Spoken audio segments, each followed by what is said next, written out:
Bienvenidos a la UNAM Responde, qué gusto saludarlos esta tarde de jueves. Los invitamos a que no se despeguen de la pantalla hoy que tenemos un estreno aquí en la UNAM Responde que nos llevará a conocer y a descubrir diversos secretos en torno a la isla de Clipperton.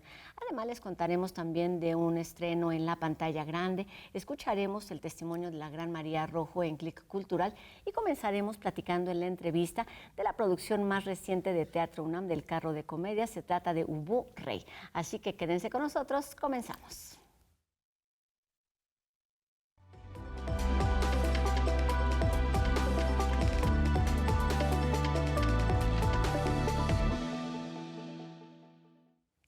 La dirección de Teatro UNAM celebra su producción número 30 del Carro de Comedias con el montaje de Ubu Rey, donde muestra los excesos del poder, la codicia y el autoritarismo, que igual pueden suceder en Polonia del siglo XVII, pero también en el México del siglo XXI. Y bueno, para platicar sobre la propuesta, el lenguaje y el proceso creativo de esta puesta en escena de teatro de calle, saludamos el día de hoy a Marcela Aguilar, quien es coreógrafa. ¿Cómo estás, Marcela? Bienvenida. Muchísimas gracias por la invitación.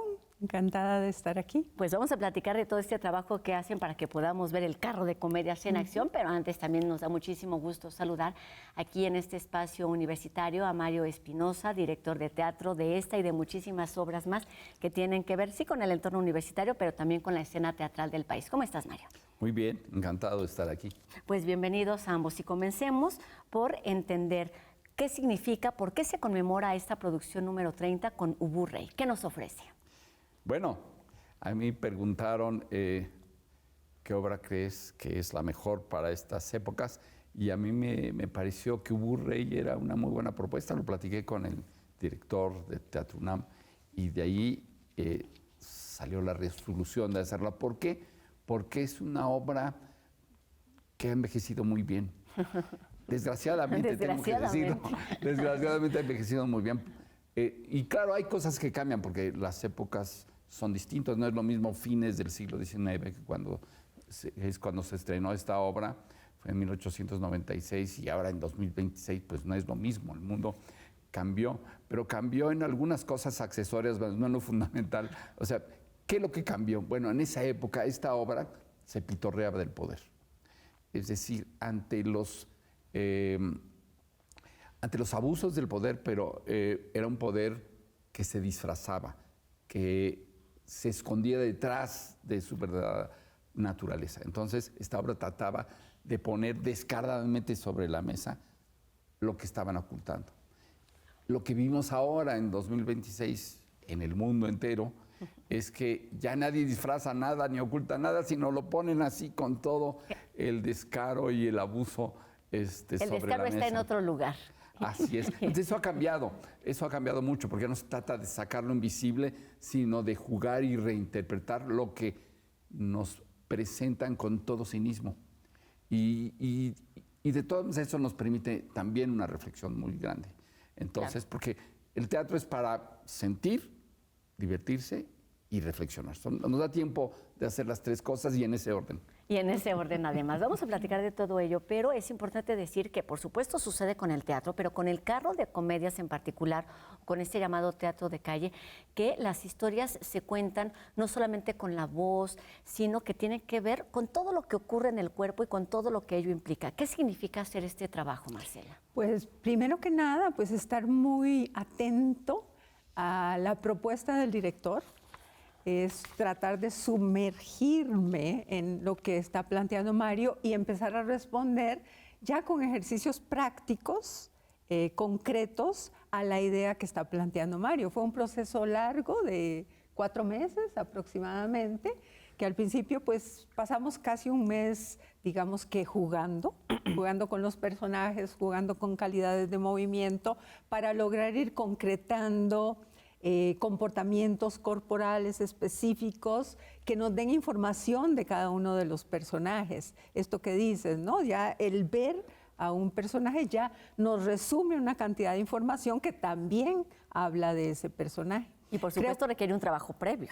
Claro que sí, bueno, por supuesto ellos ya vienen entrenados, ya son egresados de diferentes escuelas del país, o sea, no estamos partiendo de cero, pero sí iniciamos con un proceso de entrenamiento, sobre todo de conciencia corporal, fortalecimiento para proteger el cuerpo al enfrentarse a este proceso tan demandante y riguroso. Mientras escuchaba, dije, parece que ensayamos la entrevista, porque la siguiente pregunta es, ¿cuál es la propuesta que Mario hace sobre esta obra para el carro de comedias? ¿Qué es la historia? ¿Cuál es la historia que tú querías contar, Mario?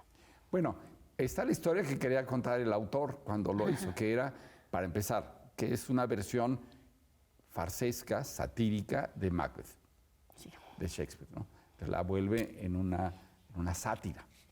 Y nosotros lo que hicimos trabajando, le digo nosotros porque no solo soy yo, digamos, soy responsable principal, pero este es un trabajo en equipo fantástico, con mucha gente trabajando alrededor del proyecto. Y lo que quisimos hacer es a esa versión añadirle otra, que es hacernos preguntas de nuestro tiempo, ¿no? Claro. Porque en Ubu Rey vemos que el poder abusa cuando puede, abusa, ¿no? Y abusa grotescamente. Pero nosotros podemos preguntar, y esta fue como la línea del montaje, es, bueno, pero siempre pensamos que los culpables son los demás, ¿no? Son los otros. Y aquí la pregunta que tratamos de que estuviera durante todo el montaje es, bueno, ¿qué tenemos nosotros de Ubú? ¿Qué pasa con nosotros cuando tenemos poquito de poder, cuando nos subimos a un ladrillo? Porque sí, los gobernantes tienen la responsabilidad mayor, porque de eso trata esta obra. Claro, y es quizás más evidente, pero sucede a diferentes Pero también niveles. hay Ubús en el ámbito familiar, en la escuela, entre los compañeros. Algo tenemos nosotros que también hacemos entronizar a los personajes como Ubú. Es decir, Ubú no solo es una crítica a ese abuso de poder, sino a todos los que están, incluso los que no hemos visto, los que apenas van a surgir cuando haya la oportunidad, porque hay gente que se transforma terriblemente cuando tiene un gramo de poder. Cuéntanos sobre, ya lo decías, los personajes que, bueno, no son más bien, son muchos personajes que se traducen o que tienen que ser interpretados por 6 actores. ¿Cómo se hace esto desde un trabajo corporal, desde un trabajo de memoria también, me parece, de lenguaje, de cuestiones físicas, pero me parece mucho de concentración? Sí, bueno, en realidad hubo toda esta preparación previa, digamos que un mes como de aproximaciones a la obra en general, aún sin definir quién iba a ser qué personaje. Okay. Eso fue muy interesante, ¿no? Porque entonces todos eran todo. Y claro, la propuesta de todos de alguna manera quedó en los personajes que ya se definieron, ¿no? Pues sí, sobre todo, digo yo, a nivel corporal es como sentir desde adentro, o sea, ponerse como un traje, ¿no? Un traje, pero un traje muscular, ¿no? Te metes en ese traje muscular que me define cómo se siente ser un personaje u otro personaje. Porque no hay tiempo para pensarlo, o sea, claro, pum, te lo pones y ya estás ahí, ¿no? Lo tienes que sentir. Claro, luego con los elementos escenográficos y sobre todo de para vestuario. allá iba, cuéntanos, ¿cuáles son como los elementos que están considerando para contar esta historia a través del Sí, son como muy precisos, muy específicos y también como en una gran economía. En realidad hubo un momento en que decíamos, se necesitan tales cosas, pero finalmente quedaron menos. Por ejemplo, había 4 sillas, ¿no? Y quedó una silla, ¿no? Entonces fue así como en una economía de encontrar lo justo necesario, ¿no? Cuéntanos sobre el equipo. Está conformado, sí, por 6 actores, pero además un montón de gente que acompaña y que ha trabajado de forma previa, que lo hace en el día a día para que esta puesta en escena llegue a los públicos. Bueno, es un gran equipo que tiene tiene a Marcela trabajando toda la cuestión que tiene que ver con el movimiento escénico. Tiene una apuesta musical, no solo por la música que hay, sino por los sonidos de todo tipo que hay. Hay mucho juego con ruidos del cuerpo, de los objetos, de cuestiones rítmicas, actores y actrices que tocan algún instrumento en algún momento. Es decir, el mundo sonoro de la obra está realizado todo por los actores y las actrices que juegan a desarrollar este mundo sonoro que es parte del mundo Ubu. Tiene un mundo de movimiento, un mundo de actoral, para donde me ayudó también mucho la asistente. Entonces, Cristóbal Marján hizo el trabajo musical, que no solo es componer, sino descubrir sonidos como en los cómics, ¿no? Cuas, pic, chin, guau, que somos siendo parte de la obra, entrenar a la gente a que toque durante la obra. Marina Ver me ayudó a ver toda la cuestión del digamos, desarrollo y la fineza del mundo actoral, ¿no? Mauricio Asensio hizo el vestuario, la escenografía. Eso es muy interesante porque, bueno, además que es un gran diseñador, hizo un escenario que tiene muchos escenarios pequeños diferentes, que es muy versátil, que se puede hacer muy rápido, se puede montar rápidamente. No tardan horas haciéndolo ni deshaciéndolo, y que juega a que se vean como las estructuras, porque como Ubu es ver a través de las apariencias, entonces la escenografía tiene que ser también eso, como el esqueleto, lo esencial del mundo. Entonces se ven los tubos, se ven las maderas, se ven las telas, pero no están cubriendo algo. Concordancia, digamos, con la propuesta y la historia que se cuenta. ¿Qué significa hacer teatro al aire libre en los espacios públicos, que es un entorno mucho menos controlado, digamos, como que lo que podría ser en un teatro? Pues es, yo creo, un reto gigantesco. Para todos. Para todos, bueno, sobre todo para los intérpretes, para los actores y actrices, ¿no? Porque no hay protección de nada, o sea, dentro de un teatro tienes la luz que te protege, la distancia del público, la oscuridad, ¿no? En que de alguna manera estás, que no ves quién está del otro lado, ¿no? Perdón. Exactamente. Entonces yo creo que es, bueno, maravilloso, porque de alguna manera es el origen del teatro, ¿no? Para ellos, como jóvenes profesionales, pues después de esto, creo que pueden hacer lo que sea. Eso es importante decirlo, es uno de los objetivos, digamos, Sí. de este Caro de Comedias. Son chicos que, por supuesto, ya han estudiado teatro y que es, digamos, una etapa de profesionalización en muchísimos sentidos, sí en la parte actoral, pero también en la parte física y también emocional. Nos queda poco tiempo para terminar la entrevista, Mari, no puedo dejar de preguntarte por esos temas, por esas inquietudes que tienen que ver con el teatro, pero sí con nuestro mundo contemporáneo al que ya te referías y que tú defines con esta ciencia de la patafísica.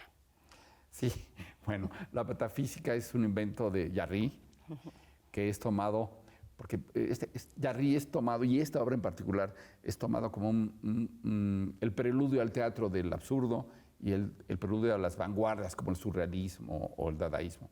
Entonces, una vez que muere Jarry, que murió muy joven, y él habló alguna vez de la patafísica, los que admiraban a Jarry ya en el siglo XX se desarrollan esta ciencia de la patafísica, que es un juego con las palabras de Jarry, porque Jarry juega mucho con el lenguaje, ¿no? Y entonces aquí el juego es hablar de una ciencia de lo imaginario.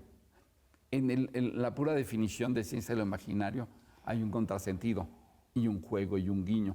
Y eso tiene que ver con otra parte de la colaboración importantísima, que es la de Maribel Carrasco con el texto. Es decir, Maribel ha hecho primero una síntesis enorme, porque esta es una obra que dura más de 2 horas en su versión original, si no le hacemos cortes, pero para la calle eso es imposible. Entonces hizo una versión de 1 hora 8 minutos, y además jugando con el lenguaje, porque no se puede traducir exactamente del francés al español, porque no queda. Ella ha inventado términos, ha jugado con las palabras, y hemos hecho algunas modificaciones, especialmente al final, para que quedara como un juguete completo que hablara con el mundo contemporáneo, y además de jóvenes, porque pues, no está dirigido... está dirigido a todo el mundo, pero especialmente a los lugares que va el Carro de Comedias, es a las escuelas, a las facultades, y es la primera experiencia muchas veces como espectador de teatro de la gente que lo va a ver. Entonces tenía que quedar un juguete muy especial, y para eso el lenguaje las palabras tenían que ser también muy, muy específicas. Creo que Maribel hizo una adaptación increíble y es parte de esto. Y también quiero decir que el proyecto del Carro de Comedias es muy, muy generoso. Por eso creo que es muy digno de celebrarse la 30ª producción en 28 años. Es muy generoso desde todos los puntos de vista. Primero, a los recientemente egresados de las escuelas, y no solo a los de la UNAM, sino a los de todos, se les da oportunidad de participar. Se hace una audición que es increíble. La audición es increíble. Intensa. Muy intensa. Y podrías hacer varios carros de comedia de ahí porque hay gente fantástica. No quedaron todos porque es imposible, ¿no? Pero habría excelentes candidatos y candidatas para trabajar. Y está este equipo que podemos encontrar como parte de este juguete, los que sí vemos y lo que no vemos, pero que se nota en el montaje en cada uno de los elementos, la escenografía, la voz, el lenguaje, este diseño corporal, como le llaman, y todos los involucrados en lo que significa el teatro de calle. Y lo podemos ver, Marcela, para terminar. ¿Dónde podemos encontrarnos con este juguete? Bueno, está en el Centro Cultural Universitario, en la plaza frente al Teatro Juan Ruiz de Alarcón, los fines de semana, por lo menos hasta junio. Luego tendrá, después de vacaciones, otra temporada. Y durante la semana van a un montón de lugares, facultades, escuelas, ¿no? Ahí en la explanada de la fuente del Centro Cultural Universitario, exacto, una cita para sí las juventudes, pero las infancias, sí me parece que justo es eso. Para todas las personas que vayan pasando por ahí o puede ser quizás el primer acercamiento a las artes escénicas, y es eso, una invitación y una provocación en punto de las 11 de la mañana, todos los sábados y domingos, y también para estar atento a las diferentes funciones, porque llegan a más de 100 funciones en cada temporada. Más de 100 funciones al año se hacen, y viaja también. Va a ir a Hermosillo, tengo entendido que va a ir a Guanajuato, va a ir a Taxco y va a ir a varios lugares. Atentos, por supuesto, a las redes sociales de Teatro UNAM para seguir estas funciones en las diferentes sedes, porque de eso se trata el Carro de Comedias, es un teatro de calle. Muchas gracias, Marcela Aguilar, coreógrafa, y Mario Espinosa, director de teatro, por estos minutos, y mucho éxito a todo el equipo del Carro de Comedias de Ubu Rey. Bienvenidos a la UNAM Responde. Y nos vemos allá en el Centro Cultural Universitario todos los fines de semana. Y hablemos ahora de cine, porque se estrena el documental titulado Los Hijos de la Costa, un viaje musical escrito y dirigido por Bruno Bancalari, que retrata la riqueza cultural de la Costa Chica, de Oaxaca y de Guerrero. Fue ganador del Premio José Rovirosa 2024 al Mejor Documental Mexicano y nos acerca a la cultura afroamericana a través de géneros como el son y el bolero costeño. La historia es protagonizada por músicos regionales como Alejandra Robles, Chogo Prudente y Domingo Ayona, quienes comparten su tradición y amor por la tierra. Esta película llega a salas comerciales y a circuitos culturales el día de hoy, jueves 14 de mayo, y bueno, el lanzamiento viene acompañado por una banda musical en formato vinilo. La edición de este formato lo pueden encontrar, se trata de una edición y de un formato especial. Arte pues para ver, escuchar y disfrutar. Uno de los rostros más potentes de nuestro cine, que ha destacado ampliamente, por supuesto, en la televisión, nos cuenta hoy sobre sus inicios y parte de su historia en la siguiente entrega de Click Cultural. Estamos hablando de la gran María Rojo.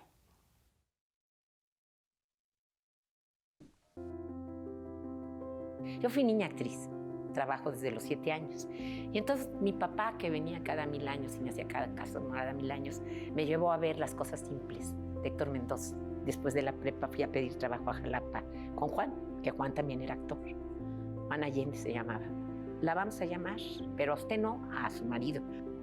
Yo dije, perfecto, porque yo estaba en que yo había sido niña actriz, pero estaba muy enamorada del galán. Y me parece perfecto que tú trabajes en Jalapa, seas actor y yo ya nada, porque ya fui. Me sentaba a ver los ensayos de Pedro de Sotomayor con Ana Ofelia. Y parece que un día Montoro le dijo a Ana Ofelia, ¿y esa muchachita que se sienta allá arriba, quién es? Y Ana Ofelia dijo, es muy buena actriz. Yo digo que esta carrera me ha dado mucho, pero por las gentes que he conocido. Yo había hecho cosas de niña. Hice una película que era hija de Luis Aguilar, pero bueno, estamos hablando de mi historia. Pero quiero decir que entré a lo grande, nada menos que con Felipe Casals, en el teatro. Pues ya me dio pena decirle a Montoro, y entonces Montoro me metió a hacer una Manola que salía y yo podía admirar diario a Ana Ofelia Murguía siendo Marianita Pineda. Y entonces yo hice La Manola y le encanté a Montoro y por eso seguí el teatro. Y yo me estrené también con Jaime Humberto con Naufragio. Entonces, que también yo fui la que le rogué cuando me habló Jaime, que me dijo, es la historia de dos amigas. Entonces entran los nuevos directores, estos maravillosos, y me dices, eres amiga de otra mujer. Y digo, yo sí soy muy amiga de Ana Ofelia. Ella me decía, porque juntas nos dieron el Naufragio el Ariel a las dos. Y entonces nos decía, así que vamos a ser reinas por un día. Es más, yo pienso que las gentes como Ana Ofelia, como Bonilla, como Ernesto Gómez Cruz, como el mismo Claudio, como los directores que se han muerto, Casals, como Jaime Humberto, como todos, les seguimos debiendo. Nos vamos a quedar debiéndoles. Como se los dije, estamos de estreno en la UNAM Responde, una isla perdida en el Pacífico a 1.200 kilómetros de la costa mexicana que alguna vez perteneció a nuestro país y que ahora es de Francia. Es ampliamente conocida por la tragedia de los olvidados de Clipperton. Se trata de un grupo de militares mexicanos que tenían la misión de proteger la soberanía y, bueno, fueron abandonados. Una tragedia que terminó con la vida de la gran mayoría. Sobre esta isla, que ha sido visitada por Cousteau y por numerosas expediciones científicas mexicanas, entre ellas el buque Puma de nuestra universidad, escucharemos a partir de hoy, durante las siguientes semanas, algunos testimonios de investigadoras del Instituto de Ciencias del Mar y Limnología de nuestra universidad sobre esta fantástica historia.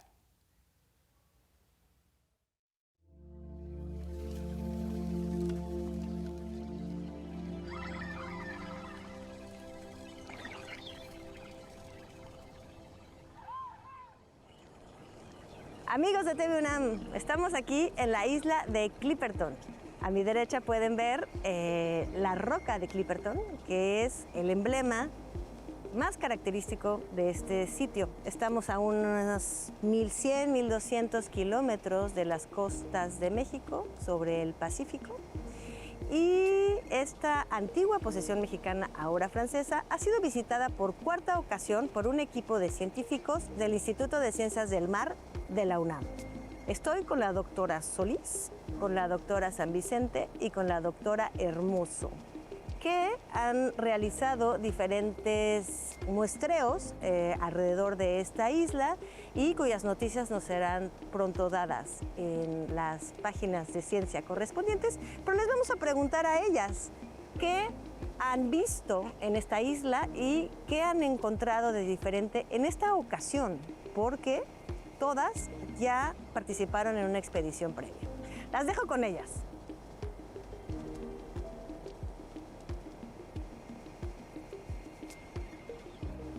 Sobre todo el alejamiento, el aislamiento que tenía Clipperton, que era muy poco conocida, literariamente, estratégicamente ha tenido mucha importancia, pero desde el punto de la biología estaba francamente en un desconocimiento total. Los buques de la UNAM tienen ahorita más de 40 años, 40 y tantos años. Cuando se estrenaron, nos dimos cuenta de que era una herramienta fundamental para irnos a la oceanografía que no fuera de lancha alrededor de la costa. Y entonces, gracias a esos buques, en particular del lado del Pacífico, el Puma, fue que pude ir a Clipperton en esa expedición histórica que marcó el regreso de los mexicanos a la isla después de 1918, fecha en donde se concretó sí, la última vez que estuvieron ahí, pues en lo que se puede llamar un sacrificio total, porque pues casi nadie sobrevivió a lo que pasó ahí. Pero esa es otra historia. Yo fui la primera mujer que se bajó después de la tragedia de Clipperton, desde 1918, mexicana, quiero decir, porque franceses sí hubo que vinieron. Y pues eso me atrajo mucho. Llegamos, había una cantidad de cangrejos impresionante y los pájaros bobos, que había también muchísimos. Es la colonia de pájaros bobos más grande de todo el mundo. Entonces, era lo que había y no había mucha más biodiversidad. Entonces, esta isla es muy apasionante por su posición geográfica.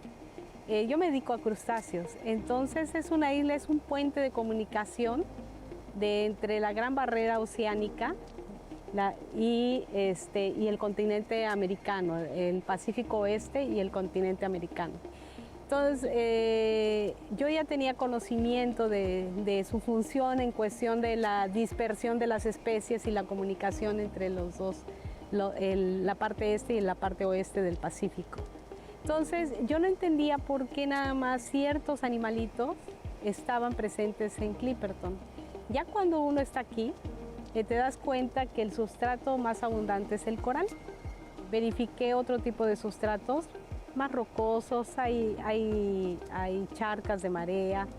Y aparte de eso, de la parte científica y de la distribución de las especies y que ayuda a hacer un puente de distribución, de dispersión, también es muy mística esta isla. Solamente la roca, con esa roca que está ahí atrás de mí, esa formación tiene algo especial, ¿no? Y lo hace muy especial a esta isla y su laguna.